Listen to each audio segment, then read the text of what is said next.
예, 여러분 안녕하세요. 이제 2부로 다시 찾아왔습니다.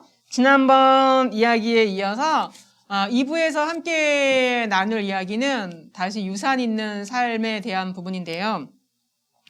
자, 우리가 지난번에 강의 시간에 질문을 했었어요. 제가 어떤 유산을 남기고 싶으세요? 라는 질문을 했었죠. 우리 모두는 유산을 남기는데 우리는 어떤 유산을 또 어떻게 언제 남기고 있는지에 대해서 말씀을 함께 이야기를 나눠보도록 할게요. 자, 우리는 조부모 또는 부모로부터 받은 유산이 있어요. 여러분은 성도님들 부모로부터 어떤 유산을 받으셨나요? 집 한 채, 또 뭐 통장 하나, 어떤 걸 받으셨을까요? 자, 저는 우리 부모님들에게 부동산이나 뭐 통장이나 이런 건 유산으로 받은 것이 하나도 없습니다. 그런데 우리 어머니에게 받은 유산이 있어요. 너무나 소중한 유산이죠. 바로 우리의 삶은 오직 하나님의 은혜로만 살아가는 것이란다라고 하는 유산을 받았고요. 또 우리 어머니께서는 항상 이렇게 밥상머리에서 가족들이 앉아서 밥을 먹게 되면 항상 식사를 하시면서 그 얘기를 되게 많이 하셨어요. 오늘 옆집에 누구누구 엄마가 하나님을 안 믿는 사람이었는데 하나님의 은혜로 그분이 하나님을 믿게 되었다. 또 치유받았다. 또 그분이 무당이었던 그분이 이런 사건을 통하여서 하나님을 알게 되고 하나님께로 돌아왔다. 이런 이야기들을 많이 해주셨어요. 저는 그래서 그 이야기를 들으면서 하나님 정말 살아계시는구나. 하나님 이 가정 정말로 구원받기 너무나 힘들 것 같은 이 무당집도 하나님께서 구원해 주시고 또 질병 가운데서 하나님 고쳐주시는 놀라운 하나님을 보면서 마치 이스라엘 백성이 홍해 바다가 갈라지고 요단강을 건너가고 그런 사건들을 목도하고 또 그런 사건들을 목도하지 못했던 사람들이 하더라도 하나님께서 어떻게 인도해 주셨는지 이야기들을 하나님께서 계속 기억하도록 가르치라고 했잖아요. 근데 그런 가르침, 엄마가 전해주는 이야기, 신앙의 이야기를 통하여서 하나님이 살아계시는구나 라고 하는 것을 많이 배웠던 시간인 것 같아요. 그것이 저희 어머니가 저에게 남겨주신 가장 큰 유산이라고 저는 생각을 하고 있는데요. 우리들은 이렇게 자녀들에게 유산을 여러 가지 모습으로 남겨주고 있죠. 저희 어머니는 그 얘기를 해주시면서 밥상머리에서 하나님에 대한 이야기, 살아계신 하나님에 대한 이야기를 해주시면서 이 딸에게, 이 아들에게 내가 이 유산을 남겨줘야겠어 라고 생각하고 말씀하신 거는 아니었어요. 그냥 당신이 경험한 하나님, 너무나 놀라운 하나님을 이야기했을 뿐이죠. 그런데 그 순간, 그날 그 시간에 그 엄마의 이야기를 듣고 저는 하나님은 이런 분이구나 라고 하는 유산을 엄마로부터 받았던 것이죠. 이런 식으로 우리는 매일매일 내가 의도하지 않던, 의도와 관계없이 자녀들에게 우리는 이렇게 유산을 남겨주고 있습니다. 또 보세요. 그 아이들 걸어갈 때 모습 보면 아빠가 걸어가는 뒷모습이나 아들이 걸어가는 뒷모습은 너무나 유사하잖아요. 그리고 골격도 우리는 유산으로 남겨주게 되고요. 또 아이의 습관, 또 성품 이런 걸 보면 엄마의 성품, 아빠의 성품을 굉장히 많이 물려받게 되죠. 우리는 이렇게 아이에게 유전적으로든 정신적, 신앙적, 또는 습관, 성품 이런 것을 우리의 의도와 관계없이 유산을 남겨주고 있죠. 자, 영상을 하나 같이 볼 텐데요. 잠깐 시청하시겠습니다. 시각벼랑의 한음이 도전. 맞은편에 엄마를 바라보는 한음이. 이때 웃음기 없는 표정으로 한음이를 바라보는 엄마. 몇 걸음 채 가지 못했는데 자신의 키보다도 높아 보이는 낭떠러지에 깜짝 놀란 모습. 어쩔 줄 모르는 한음이 엄마에게 간절한 눈빛을 보내지만 되돌아오는 것은 엄마의 싸늘한 표정뿐. 무심한 엄마의 행동에 결국 시각벼랑을 건너지 못하고 제자리로 다시 돌아갔다. 연우에 이어 한음이 역시 시각벼랑을 건너지 못하고 포기. 아이들은 무표정한 엄마의 얼굴을 보는 즉시 제자리로 돌아갔다. 심리학적으로는 거울 이미지 효과라고도 하고요. 부모의 그런 부정적인 감정이나 태도가 아이들한테 결국엔 대물림되고 전달될 수도 있는 그런 효과를 가진다고 보시면 될 것 같아요. 그렇다면 반대로 엄마가 편안하게 웃는 표정을 짓는다면 아이들은 어떨까? 조금 전 실험과는 달리 한박 웃음을 짓고 있는 엄마. 엄마의 행복한 미소를 보자 덩달아 기분이 좋아진 연우. 그러나 이때 연우의 눈앞에 보인 것은 시각벼랑을 건너기 전 물끄러미 엄마의 얼굴을 바라보는데 엄마의 화난 표정을 확인하자마자 거침없이 앞으로 돌진하는 연우. 야, 이거 감동적이다. 미소 짓고 있는 엄마를 보자 한 채 망설임도 없이 그대로 직진. 엄마의 웃음 덕에 무서웠던 시각배랑을 용감하게 통과. 엄마의 표정 변화로 확실하게 알 수 있었던 연우의 달라진 반응.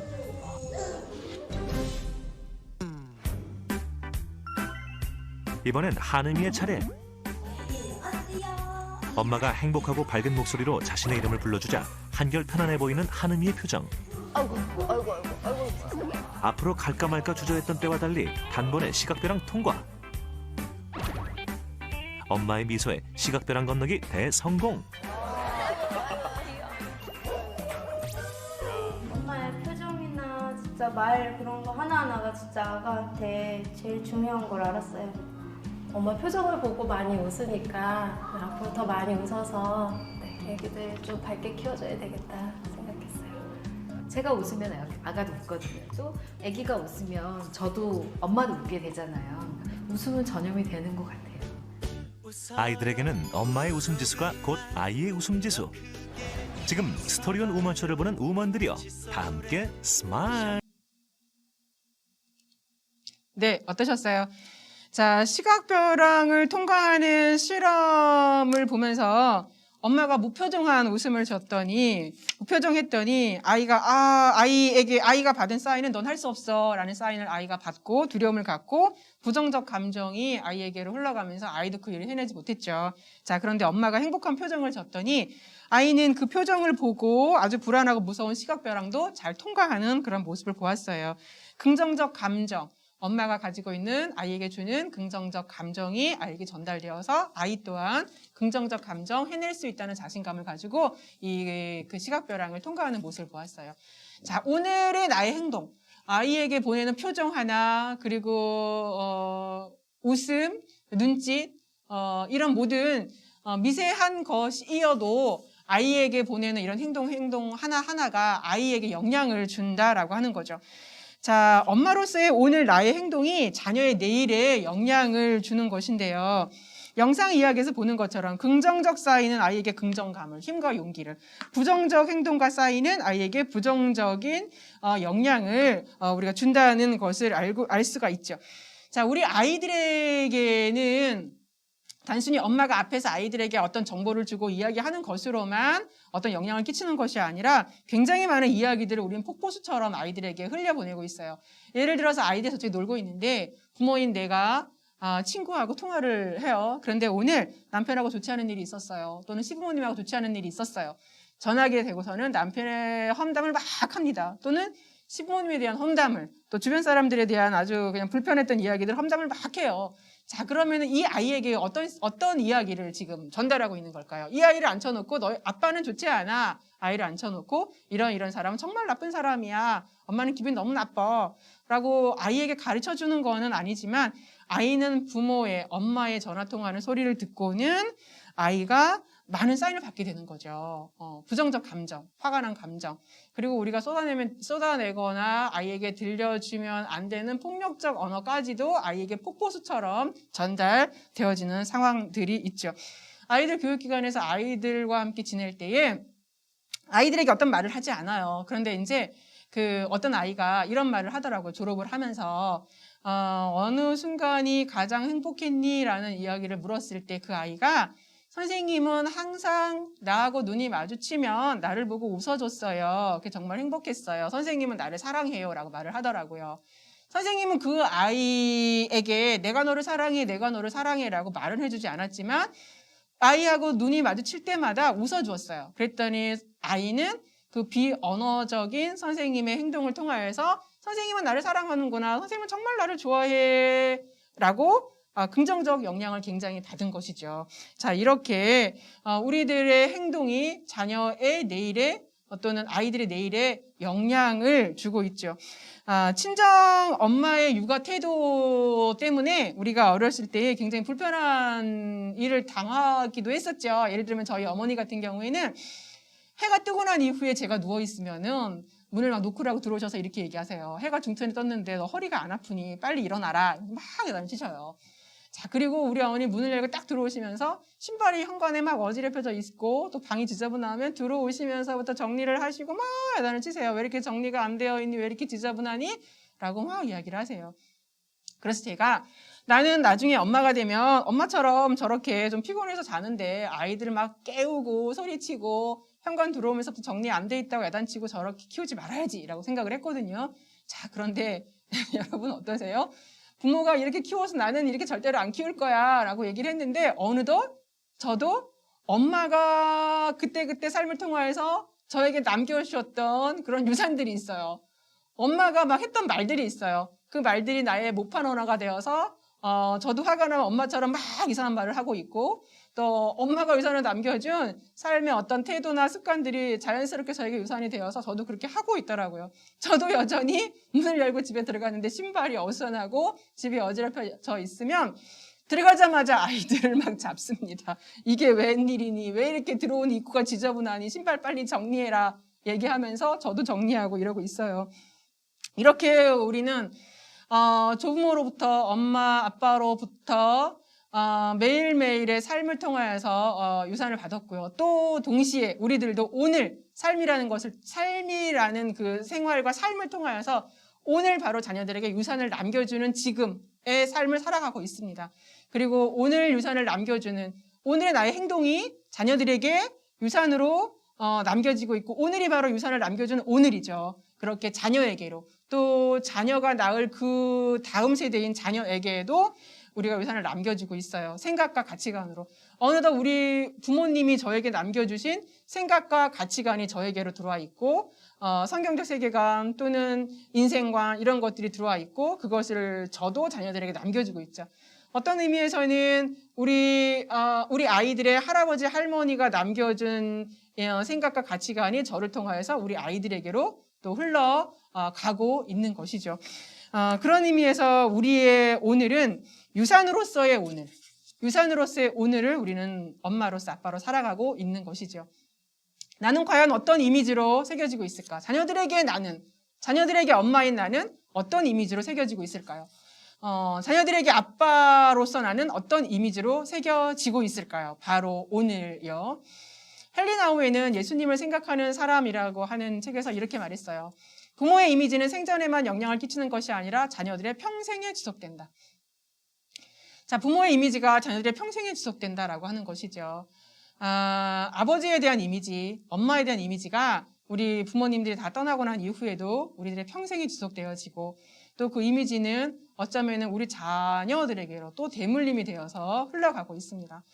자, 부모의 말보다는 부모의 이미지가 우리 아이들에게 더 각인되어지는 효과가 더 커요. 그래서 부모의 삶이 이미지가 되어서 각인되어지고 이 부모의 삶은 하나님을 아는 은총의 통로가 되어지기도 합니다. 여러분 어떻습니까? 아버지에 대해서 모두가 다 행복한 기억을 가졌으면 좋겠는데 많은 부분 아버지에 대한 기억들이 아픔이나 상처로 얼룩져 있는 분들이 사실 조금 많이 있으시죠. 그래서 하나님을 아는 창으로서 하나님 아버지를 아는 통로로서의 아버지가 되어야 되는데 하나님에 대한 이미지가 아버지에 대한 상처와 아픔 때문에 하나님의 아버지를 바로 만나는 것에 어려움을 겪는 분들도 있죠. 자, 부모의 이러한 삶이 하나님을 아는 은총의 통로라고 했을 때에는 유산을 남겨주는 오늘의 삶이 곧 유산이라고 한다라고 했을 때에 우리의 삶은 조금 더 무겁게 인식되어지는 것도 사실입니다. 자, 대한민국에서 엄마로, 아줌마로 산다는 것에 우리의 일상, 유산을 남겨주는 오늘인데 그렇다면 우리는 유산 있는 삶을 어떻게 살아야 될까? 유산 있는 삶을 살기에는 우리의 삶이 이래요. 아빠 출근한다. 아줌마 자냐? 맨날 자냐? 아줌마 자냐?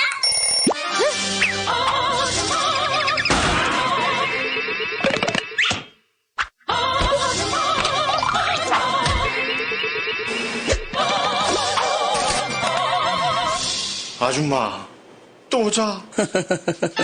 풀려라 5천만, 풀려라 피로. 내가 다 알지. 파카스, 건강을 지키는 동화제약. 사랑한다. 자, 유산 있는 삶을 살아야 되는데 부모로서 특히 이제 엄마에다가 조금 초점을 맞춘다면 엄마로서의 일상은 아까 우리가 조금 전 그 모 회사에 광고를 본 것처럼 녹록지가 않습니다. 엄마로 산다는 것은 정말로 아주 굉장한 과중한 업무예요. 그래서 어머니들이 자녀를 낳고 키우고 학원을 보내고 또 학교를 보내고 교육기관에 보낸다는 것, 그리고 쓸고 닦고 아이를 먹일 것을 준비하고 또 남편도 돕는 배필로스 역할까지 감당을 하고 거기다가 워킹맘이라고 한다라고 하면 너무나 과중한 업무를 우리가 수행을 하고 있어요. 그래서 엄마로서 산다는 것만으로도 여러분은 칭찬을 받으셔야 됩니다. 그리고 엄마로 살아간다라고 하는 것만으로도 우리는 격려를 받아야 되죠. 아까 영상의 말미에서도 남편이 내가 다 안다라고 말을 했는데, 자, 누가 다 근데 이걸 알아주실까요? 남편분들이 알아주시면 좋겠고, 그리고 하나님 무엇보다도 여러분이 정말로 귀하게 또 엄마의 자리를 잘 지키고 있다는 것을 하나님이 아실 겁니다. 자, 그런데 우리가 아까 얘기했던 것처럼 아이들에게 좋은 유산을 남기고 싶어요. 오늘의 일상의 삶이 아이들에게 유산을 남기는 삶이라고 한다면 우리가 잘 남겨야 될 텐데 우리의 일상은 이렇게 분주하고 바빠요. 너무나 할 일들이 많아요. 그럼 어떻게 해야 될까요? 일상의 미세한 일들에 파묻혀, 너무나 많은 일들에 파묻혀서 하나님의 큰 그림을 놓칠 때가 굉장히 많아요. 나를 향하신 하나님의 큰 그림, 너무나 큰 그림을 가지시고 하나님 나를 이 땅에 태어나게 하셨고 부모가 되게 하셨어요. 엄마가 되게 하셨어요.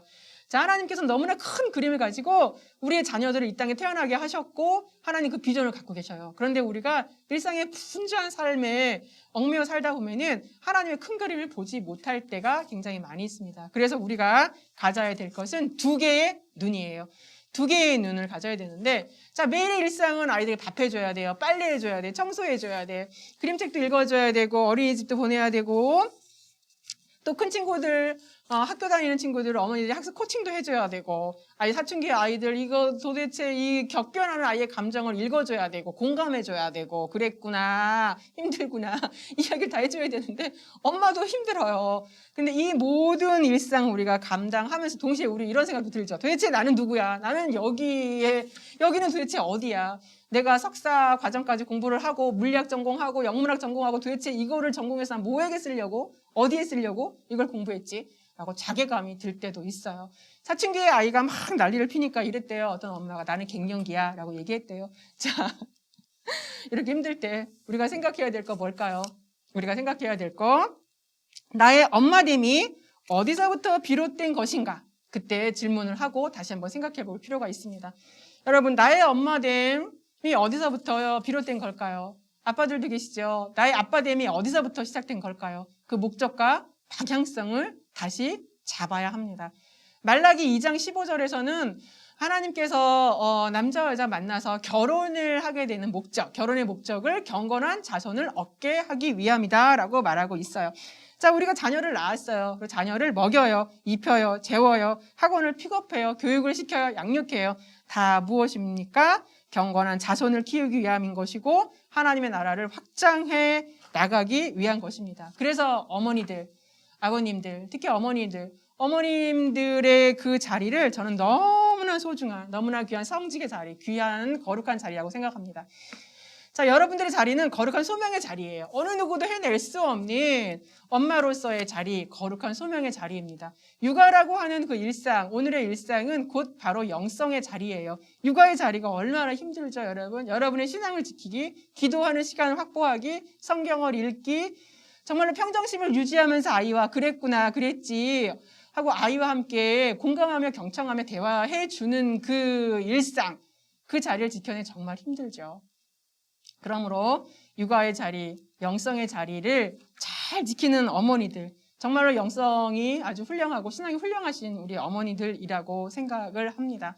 육아의 자리는 곧, 일상의 자리는 곧 영성의 자리라는 생각을 가지고 우리가 하나님과 만나면서 엄마됨을 잘 이루어 가셨으면 좋겠어요. 자, 우리가 2부 결론입니다. 기억해야 될 것이 있습니다. 소명의 자리, 영성의 자리가 엄마의 자리라고 했어요. 또 어쩌면 소명의 자리, 영성의 자리가 아이의 주 양육자인 우리 조부모님들이 가져야 될 자리, 또 아빠의 자리이기도 한데, 이 유산 있는 삶을 위해서 해야 될 것이 있어요. 몇 개의 눈을 가져야 된다? 2개의 눈을 가져야 돼요. 한 개의 눈은 매일 치열하게 우리가 살아야 되는 일상에서 삶의 자리를 바라보며 우리가 마땅히 해야 되는 일상의 삶을 이루고 지켜나가야 되는, 또 찾아보고 그것을 해나가야 되는 일상을 바라보는 눈이 있어야 되고요. 또 하나는 우리가 상실하면 안 되는 거, 뭐죠? 우리의 소명, 부모됨, 거룩한 엄마의 자리, 그리고 하나님이 원하시는 그 비전을 이루기 위해서 우리가 최종 목적지, 하나님의 나라, 하나님으로부터 우리의 소명을 생각해야 된다고 했잖아요. 또 하나 상실하면 안 되는 자리는 하나님의 나라, 최종 목적지를 바라보는 눈입니다. 하나님께 두 개의 눈을 주셨잖아요. 눈들을 주셨잖아요. 하나의 눈으로는 우리 일상의 자리를 바라보고 또 하나의 눈으로는 최종 목적지인 하나님의 나라, 나를 향하신 하나님의 큰 그림, 자녀를 향하신 하나님의 큰 그림을 놓치지 않고 하나님의 나라, 최종 목적지를 바라보는 두 개의 눈을 가지심으로 우리가 하나님이 기뻐하시는 미셔널 맘, 또 아빠들이 되었으면 좋겠습니다. 자, 2부는 여기까지 하고요. 3부에서 다시 만나도록 하겠습니다. 일주일도 우리 부모님들 파이팅입니다.